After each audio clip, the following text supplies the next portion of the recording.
Hi, I'm Lee Benz, the Home Scholar, and today I wanted to talk to you a little bit about what it's like to go from homeschooling back into public school.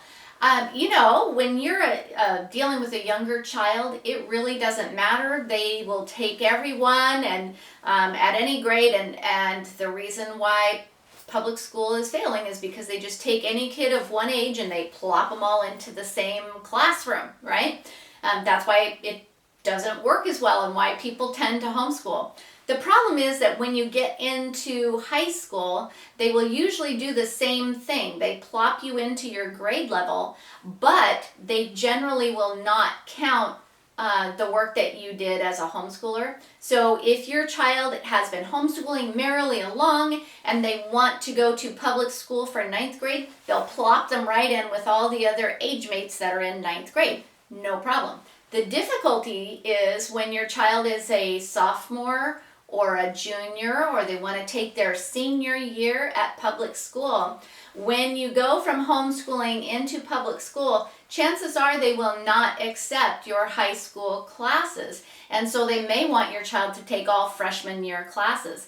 That can be a really big problem, especially if you're wanting them to graduate with their friends. They may not be able to do that. So, one of the things that you can think about is if we're going to homeschool high school, let's be committed and stay for all 4 years, right?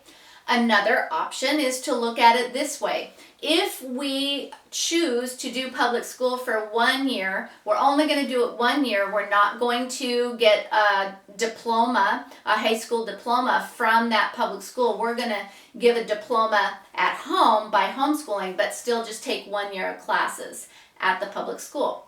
Another way to think about it is if your child does take 1 year of high school at the public school, that doesn't mean that that year doesn't count. Think about it this way. All those kids that move every year, they still have 4 years of high school when they're done, right? And so if your child did 1 year at public school and 1 year as a homeschooler, they'll still have their 2 years of high school. And you include all of that on your high school transcript. So I think if you're concerned about going back into public school, it is difficult to go from homeschooling high school into public high school. But it's not at all difficult to go from public high school into homeschooling. That's the easy part. I hope that helps.